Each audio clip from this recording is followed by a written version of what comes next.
चलिए आज हम पार्ट्स ऑफ स्पीच की स्टडी करते हैं। पार्ट्स ऑफ स्पीच जो कि इंग्लिश में बहुत अधिक महत्वपूर्ण भूमिका निभाते हैं। इनके आधार पर हम एक सेंटेंस को समझ सकते हैं कि वह किस प्रकार का है और उसके शब्दों को पहचान करके उसकी गलतियां भी समझ सकते हैं। चलिए तो सबसे पहले हम देखते हैं कि पार्ट्स ऑफ स्पीच कितने प्रकार के होते हैं और आपके सामने दिए हुए हैं kinds of parts of speech. Parts of speech कितने प्रकार के होते हैं? There are 8 kinds of parts of speech. 8 प्रकार की पार्ट्स ऑफ स्पीच होती हैं। फर्स्ट होता है noun, pronoun, adjective, verb, preposition, adverb, conjunction और लास्ट होती है हमारी इंटरजेक्शन। तो कंजंक्शन और इंटरजेक्शन क्या होते हैं? कंजंक्शन मतलब जो शब्द जोड़ते हैं किसी चीज़ को, और इंटरजेक्शन जो हमारी अचानक आई हुई भावनाएं होती हैं उनको बताने के लिए प्रयोग किए जाते हैं, उन्हें हम इंटरजेक्शन कहते हैं।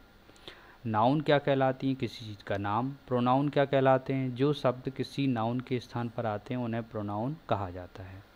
एडजेक्टिव जो नाउन प्रोनाउन की विशेषता बताते हैं। वर्ब जो किसी क्रिया को बताते हैं उन्हें हम वर्ब कहते हैं। प्रपोजिशन जो शब्द किसी के बीच संबंध, किसी दो शब्दों के बीच संबंध बताने का काम करते हैं उन्हें हम प्रपोजिशन कहते हैं। एडवर्ब ऐसे शब्द जो क्रियाओं की विशेषता बताने का काम करते हैं उन्हें हम एडवर्ब कहते हैं।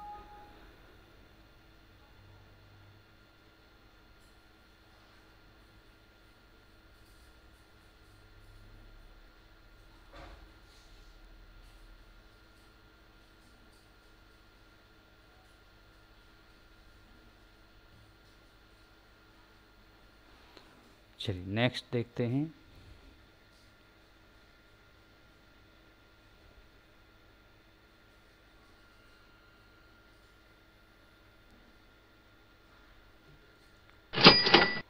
नेक्स्ट हमारे सामने नाउन की डेफिनेशन लिखी हुई है। All naming words are called noun. सभी नाम बताने वाले शब्दों को हम क्या बोलते हैं? नाउन बोलते हैं।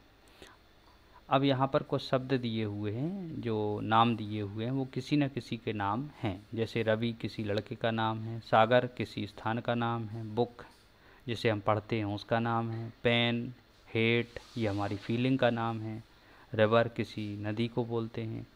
अर्थात ये किसी न किसी चीज़ के नाम हैं, इसलिए इनको नाउन कहा जाता है। जैसे kindness, apple, milk, motherhood, house, air, bus, city, class, family, fruits, reading, temple ये सभी क्या हैं?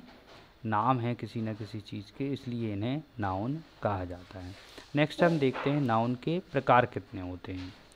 तो there are 5 kinds of noun. First होती है प्रॉपर नाउन, सेकंड होती है कॉमन नाउन, थर्ड होती है collective noun, material noun, abstract noun. तो ये सभी प्रकार की नाउन हैं। प्रॉपर नाउन जिससे हम किसी व्यक्ति या वस्तु को पहचानते हैं, पहचान स्वरूप जो नाम दिया जाता है उसे हम प्रॉपर नाउन कहते हैं। कॉमन नाउन किन्हीं विशेषताओं को देख करके जो नाम दिया जाता है उन्हें हम कॉमन नाउन कहते हैं। कलेक्टिव नाउन जो समूह के नाम होते हैं, कलेक्ट मीन्स ग्रुप के नाम होते हैं, उनको हम कलेक्टिव नाउन कहते हैं। मटेरियल नाउन अर्थात किसी पदार्थ के नामों को हम मटेरियल नाउन में रखेंगे। एब्स्ट्रैक्ट नाउन किसी अमूर्त चीज़ का नाम, अर्थात जिसे हम देख या छू नहीं सकते हैं, केवल महसूस कर सकते हैं, उसको एब्स्ट्रैक्ट नाउन में रखेंगे। उसके कुछ एग्जांपल्स हैं, जैसे क्लास कलेक्टिव नाउन में जाएगा, book common noun, mobile common noun, pen ये भी कॉमन नाउन में जाएगा, क्योंकि ये ऐसे नाम हैं जो किसी विशेषता को देख करके रखे गए हैं। जैसे पेन है, पेन सभी कहलाते हैं, जिन चीज़ों से हम लिखते हैं उनको हम क्या बोलते हैं? पेन। टीचर जो पढ़ाता है उसे टीचर बोला जाता है, ये भी कॉमन नाउन कहलाएगा। मिल्क इसे नापते हैं या तौलते हैं, इसलिए इसको मटेरियल नाउन में कहेंगे। सॉयल ये भी मटेरियल नाउन में जाएगा। चेयर ये कॉमन नाउन में जाएगा। लव एब्स्ट्रैक्ट नाउन में जाएगा, क्योंकि ये महसूस करने वाली चीज़ है, इसे छू या देखा नहीं जा सकता। ऑयल ये मटेरियल नाउन में जाएगा। मीना ये प्रॉपर नाउन में जाएगा। ब्रदरहुड एब्स्ट्रैक्ट नाउन में जाएगा। आर्मी ये कलेक्टिव नाउन में जाएगा। आकाश ये व्यक्ति का नाम है, इसलिए प्रॉपर नाउन में जाएगा। सागर ये भी प्रॉपर नाउन में जाएगा। काइंडनेस ये एब्स्ट्रैक्ट नाउन में जाएगा। डॉक्टर ये कॉमन नाउन में जाएगा। थिंकिंग एब्स्ट्रैक्ट नाउन में जाएगा, क्योंकि इसे भी हम केवल महसूस कर सकते हैं, छू या देख नहीं सकते हैं। फैन ये कॉमन नाउन में जाएगा। टीम ये कलेक्टिव नाउन में जाएगा। रोड कॉमन नाउन में जाएगा। रिवर ये भी कॉमन नाउन में जाएगा। इंक मटेरियल नाउन में जाएगा, क्योंकि इसे हम नापते हैं या तौलते हैं। टेररिस्ट ये कॉमन नाउन में जाएगा। Reading abstract noun. Playing collective noun, abstract noun. और सन और मून ये कॉमन नाउन में जाएंगे। तो इस तरीके से हमने नाउन को देखा कि किस प्रकार के नाउन किस ग्रुप के नाउन कहलाते हैं। चलिए नेक्स्ट प्रोनाउन को देखते हैं। प्रोनाउन की डेफिनेशन आपके सामने लिखी हुई है। The words which are used in place of noun are called pronoun. ऐसे शब्द जो नाउन के स्थान पर प्रयोग किए जाते हैं, ऐसे शब्दों को हम प्रोनाउन कहते हैं। तो प्रोनाउन बहुत से दिए हुए हैं यहाँ पर, जैसे he, she, it, they, you, we, you, which, I, his, her, मी,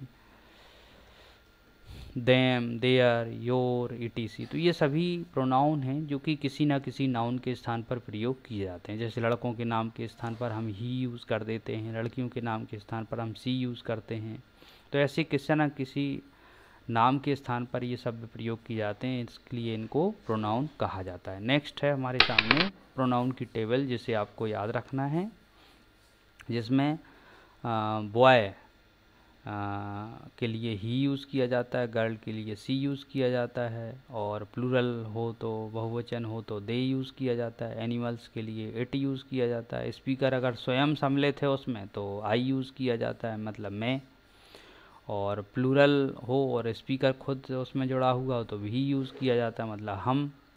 और सुनने वाले को, लिसनर को क्या बोलते हैं? यू। नॉन लिविंग थिंग्स को क्या बोलते हैं? इट। जो निर्जीव चीज़ें हैं उन्हें हम इट प्रोनाउन से दर्शाते हैं।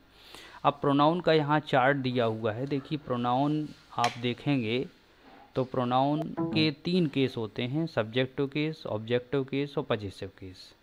तो सब्जेक्टिव केस जो क्रिया के पहले आता है, ऑब्जेक्टिव केस जो क्रिया के बाद आता है, पजेसिव केस जो कहीं किसी चीज़ पर अधिकार करता है। अगर हम देखें तो इनके पर्सन होते हैं। पर्सन कितने होते हैं? 3 पर्सन्स होते हैं, फर्स्ट पर्सन, सेकंड पर्सन और थर्ड पर्सन। फर्स्ट पर्सन क्या होता है? जो बोलता है, स्पीकर। और सेकंड पर्सन क्या होता है? जो सुनता है। और थर्ड पर्सन क्या होता है? जिसके बारे में बात होती है। तो फर्स्ट पर्सन अगर आप सुनाएंगे तो क्या कहेंगे? I, me, my, mine, we, us, our, hours.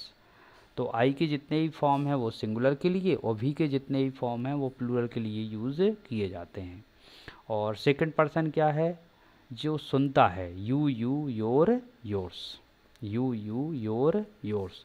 और थर्ड पर्सन में क्या है? He, him, his, she, her, her, it, its, they, them, their, who, whom, whose. तो इस प्रोनाउन चार्ट को बहुत अच्छे से याद कर लीजिए, क्योंकि अधिकतर ये प्रोनाउन चार्ट आपको याद करना होगा और ये कई जगह प्रयोग किया जाता है। चलिए नेक्स्ट देखते हैं कुछ एग्जाम्पल्स जो आपके सामने हैं, और इन एग्जाम्पल्स के आधार पर हम समझेंगे कि नाउन की स्थान पर प्रोनाउन क्यों यूज़ किया जाता है। जैसे Hari is reading a book, Hari is drinking water, Hari has 2 sisters, Hari is my best friend, Hari has good family, Hari went to Indore yesterday. तो इस वाक्य में देखें तो बार बार हरी यूज़ किया गया है, जिसके कारण से वाक्य सुनने में भी अच्छा नहीं लग रहा है और थोड़ा सा डिफ़िकल्ट भी हो जाता है। यहाँ पर थोड़ा सरल नाम है, अगर कोई नाम बड़ा होता तो निश्चित रूप से बोलने में कठिनाई भी होती। तो हम प्रोनाउन यूज़ करके वाक्य को सरल बनाते हैं, और वाक्य बोलने में भी सरल हो जाता है और वाक्य सुनने में भी अच्छा लगता है। जैसे कि आपके सामने वाक्य दिया हुआ है, Hari is reading a book, he is drinking water. तो यहाँ हरी के स्थान पर हमने ही यूज़ कर दिया। He has 2 sisters, he is my best friend, he has a good family, he went to Indore yesterday. तो यहाँ हम समझ सकते हैं कि नाउन के स्थान पर प्रोनाउन करना, यूज़ करना कितना ज़रूरी होता है। नेक्स्ट है एडजेक्टिव। एडजेक्टिव का डेफिनेशन क्या दी हुई है? The words which modify any noun और प्रोनाउन आर कॉल्ड एडजेक्टिव। ऐसे शब्द जो किसी नाउन या प्रोनाउन को मॉडिफाई करते हैं या उसके अर्थ को डिफ्रेंशिएट करते हैं या उसके बारे में कुछ बोलते हैं, तो उसको एडजेक्टिव कहा जाता है। तो बहुत से एडजेक्टिव दिए हुए हैं, जैसे कि good, cruel, long, dirty, handsome, beautiful, intelligent, cold, strong, fabulous. तो ये सभी एडजेक्टिव कहलाएंगे और इन एडजेक्टिव के माध्यम से हम किसी व्यक्ति या वस्तु के बारे में कुछ बोल सकते हैं। जैसे कोई चीज़ अच्छी है तो हम गुड बोल देंगे, कोई बेकार की है तो हम क्रूअल बोल देंगे, लंबी है तो लॉन्ग बोल देंगे, डर्टी, गंदी, घिनौनी। तो इस तरीके से हम अलग अलग प्रकार के शब्दों का यूज़ करते हैं किसी नाउन प्रोनाउन के बारे में बोलने के लिए। चलिए कुछ एग्जाम्पल देखते हैं। हम आपके सामने कुछ एग्जाम्पल्स हैं आप यहाँ पर। तो एग्जाम्पल में सबसे फर्स्ट है ही इज़ गुड। तो हम एक लड़की के बारे में बोल रहे हैं कि वह कैसा है, अच्छा है, ही इज़ गुड। नेक्स्ट है सी इज़ इंटेलिजेंट। एक लड़की को बोल रहे हैं कि वो क्या है, इंटेलिजेंट है। नेक्स्ट है Ravi is a terrorist. Ravi को क्या बोल रहे हैं, टेररिस्ट, आतंकवादी बोल रहे हैं। सागर इज़ अ बिग सिटी। सागर को कैसा बोल रहे हैं, बड़ा शहर बोल रहे हैं, मतलब सिटी को बड़ा बोल रहे हैं। I have 1 litre milk. मेरे पास 1 लीटर दूध है। ये 1 लीटर यहाँ पर एडजेक्टिव का काम कर रहा है। India is a developing country. India कैसी कंट्री है, डेवलपिंग कंट्री, तो यहाँ डेवलपिंग एडजेक्टिव है। सीमा इज़ अ रिच गर्ल। सीमा एक धनी लड़की है, तो यहाँ पर रिच एडजेक्टिव है। तो फर्स्ट वाक्य में गुड एडजेक्टिव है, सेकंड में इंटेलिजेंट, थर्ड में terrorist, next big, 1 litre, developing और रिच। तो ये सभी क्या कहलाएंगे, एडजेक्टिव। नेक्स्ट देखते हैं verb. All action words are called verb. सभी कुछ क्रियाएं बताने वाले शब्दों को हम वर्ब कहते हैं, जैसे कि go, make, play, write, dance, fill, water, speak, think, do, milk, love, hate, discuss, sit, see, look, hit, watch, switch off. तो ये सभी क्या हैं, वर्ब हैं। कुछ शब्द इनमें नाउन भी होते हैं, जैसे वाटर है वो नाउन की तरह भी यूज़ किया जाता है और वर्ब की तरह। जब वो नाउन की तरह यूज़ किया जाएगा तो वाटर का मतलब होगा पानी, जब वो वर्ब की तरह यूज़ होगा तो वर्ब की तरह उसका अर्थ हो जाएगा पानी देना। लव मीन्स प्रेम भी होता है और लव मीन्स प्रेम करना भी होता है। मिल्क मीन्स दूध भी होता है और मिल्क मीन्स दूध देना भी होता है।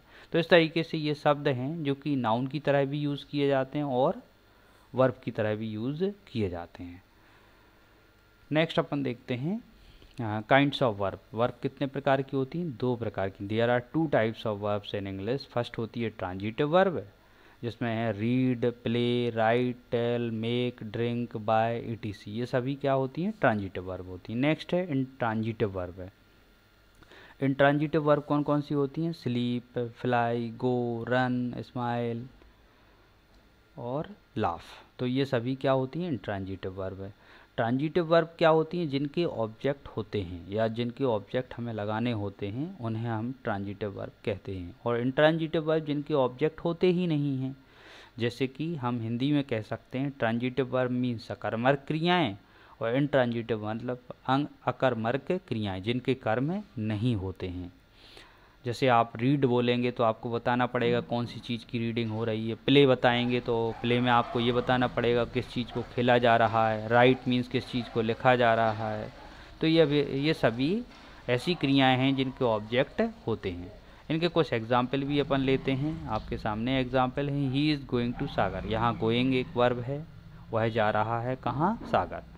Next they are dancing on the road. वे रोड पर डांस कर रहे हैं, तो यहाँ पर डांस जो है वो वर्ब है। We have finished our work. हमने अपना काम फिनिश कर लिया है, पूरा कर लिया है, तो यहाँ फिनिश एक वर्ब है। हरी वॉज रीडिंग अ बुक। यहाँ रीडिंग एक वर्ब है। Sita had taken T. Sita चाय ले चुकी है, यहाँ पर टेक एक वर्ब है जिसका थर्ड फॉर्म यूज़ किया गया है। The dog is eating food. जो डॉग है वो खाना खा रहा है, यहाँ ईटिंग एक वर्ब है। The words are flying. यहाँ फ्लाई एक वर्ब है जिसका ing फॉर्म यूज़ किया गया है। चलिए नेक्स्ट कंजंक्शन देखते हैं। कंजंक्शन क्या होते हैं, the words which is use to combine 2 words और सेंटेंसेस आर कॉल्ड कंजंक्शंस। मतलब ऐसे शब्द जो किन्हीं 2 शब्दों को जोड़ते हैं, जो 2 वाक्यों को जोड़ते हैं या 2 वाक्यों को जोड़ते हैं, इन्हें हम कंजंक्शन कहते हैं। ध्यान रखिए, कंजंक्शन केवल जोड़ने के लिए प्रयोग किए जाते हैं, या अर्थ परिवर्तन का काम नहीं करते हैं। जैसे there are 2 types of conjunctions. यहाँ 2 प्रकार के कंजंक्शंस लिखे हुए हैं। फर्स्ट है कोऑर्डिनेट कंजंक्शन, सेकंड होता है सबऑर्डिनेट कंजंक्शन। कोऑर्डिनेट कंजंक्शन कौन कौन से होते हैं? एंड, बट, और, नॉर, आइदर और, नाइदर नॉर, ईटीसी बहुत सारे होते हैं। और सबऑर्डिनेट कंजंक्शन में क्या होते हैं? ऑल क्वेश्चन वर्ड्स, मतलब सभी प्रश्नवाचक शब्दों को हम सबऑर्डिनेट कंजंक्शंस में रखते हैं, जैसे कि हु, विच, वाई, वेयर, ये सभी। सो दैट, टिल, अनटिल, दो, ईटीसी। सबऑर्डिनेट कंजंक्शन बहुत सारे होते हैं। कोऑर्डिनेट कंजंक्शंस के माध्यम से हम कंपाउंड सेंटेंसेस बनाते हैं और सबऑर्डिनेट कंजंक्शंस के माध्यम से हम कॉम्प्लेक्स सेंटेंसेस का निर्माण करते हैं। चलिए नेक्स्ट देखते हैं कुछ एग्जाम्पल्स इसके, जो कि आपके सामने होंगे। फर्स्ट है he is playing and dancing. तो यहाँ एंड से प्लेइंग और डांसिंग को जोड़ा गया है, तो एंड जो है वो कंजंक्शन है। Next, she is making food but her mother is sleeping. वह खाना बना रही है परंतु उसकी माँ सो रही है, तो यहाँ बट जो है वो कंजंक्शन है। They said that he was good. यहाँ पर दैट एक कंजंक्शन है जिससे दो वाक्यों को जोड़ा गया है। I will wait here till he is busy. मैं यहाँ इंतज़ार करूँगा जब तक वह बिजी है, तो यहाँ टिल एक कंजंक्शन के रूप में आया हुआ है। दो ही is my friend he does not help me. यद्यपि वह मेरा दोस्त है, मेरी मदद नहीं करता है, तो यहाँ पर दो जो है वो कंजंक्शन के रूप में लगाया गया है।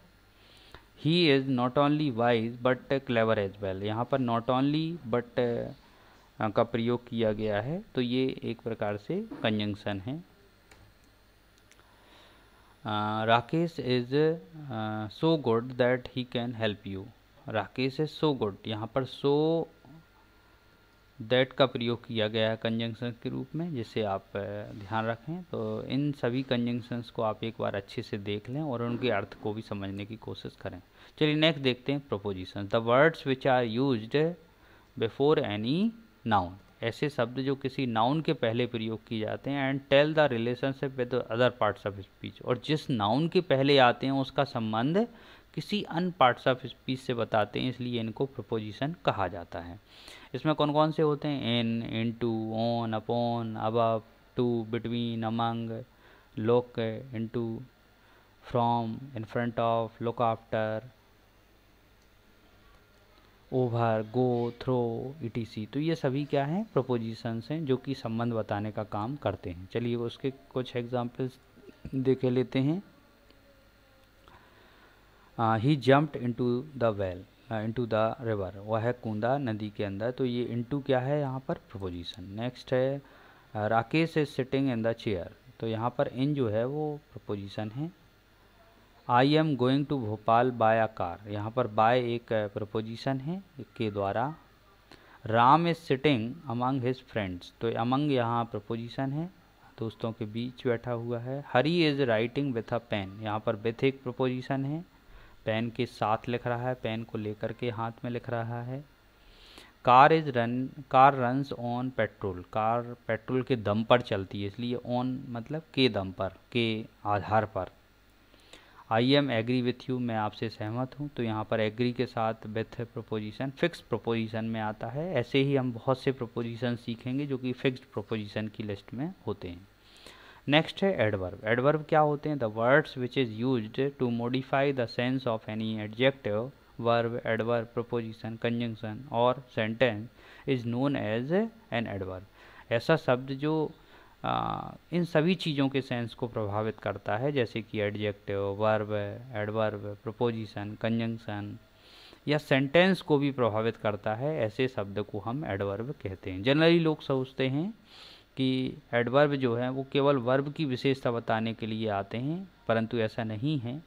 एडवर्ब एडजेक्टिव के सेंस को भी मॉडिफाई कर सकते हैं। एडवर्ब स्वयं एडवर्ब के सेंस को भी मॉडिफाई कर सकता है, प्रोपोजिशन के सेंस को भी, कंजंक्शन को भी, और यहाँ तक कि सेंटेंस को भी मॉडिफाई कर सकता है। उस शब्द को हम क्या बोलते हैं? एडवर्ब बोलते हैं। जैसे कि very, well, nice, fabulous,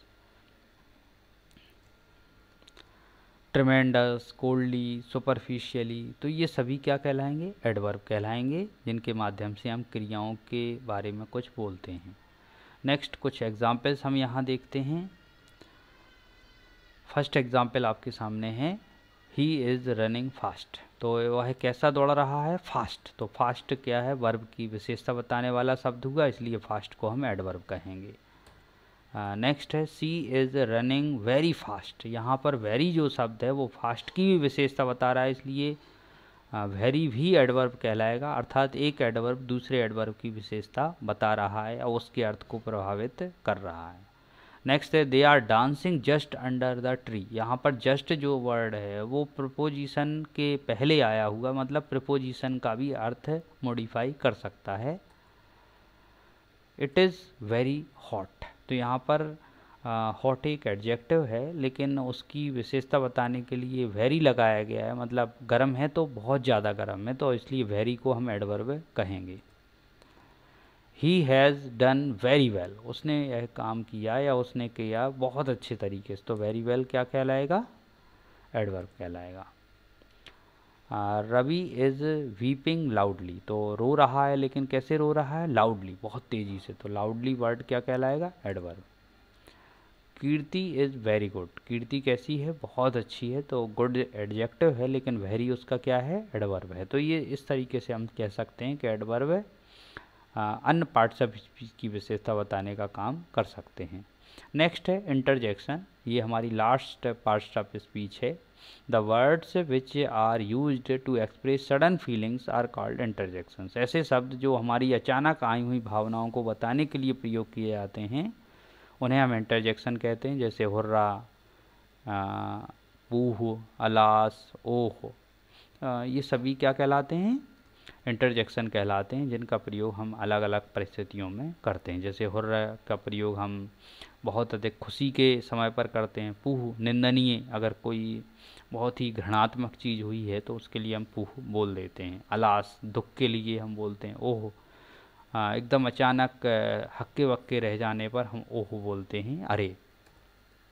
next आपके सामने कुछ सेंटेंसेस हैं, उनमें आपको पार्ट्स ऑफ स्पीच को सर्च करना है।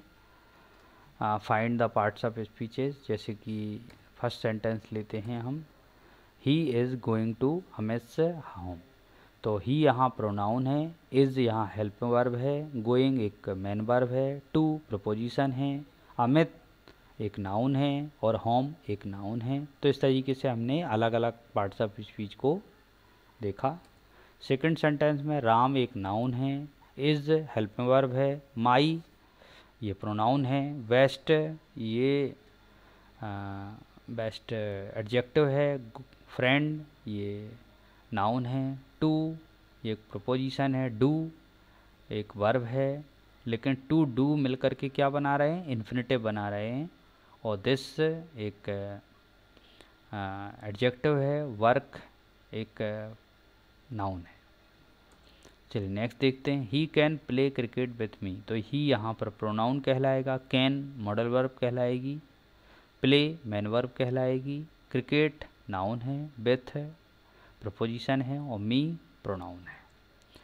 यू एक प्रोनाउन है, हैव एक हेल्प वर्ब है, ये यहाँ पर मैन वर्ब के रूप में आई हुई है, और योर एक प्रोनाउन है, वर्क नाउन है, टू डू यहाँ इन्फिनेटिव है, वैसे टू एक प्रपोजिशन है और डू एक वर्ब है, और हियर यहाँ पर एक एडवर्ब के रूप में आया हुआ शब्द है।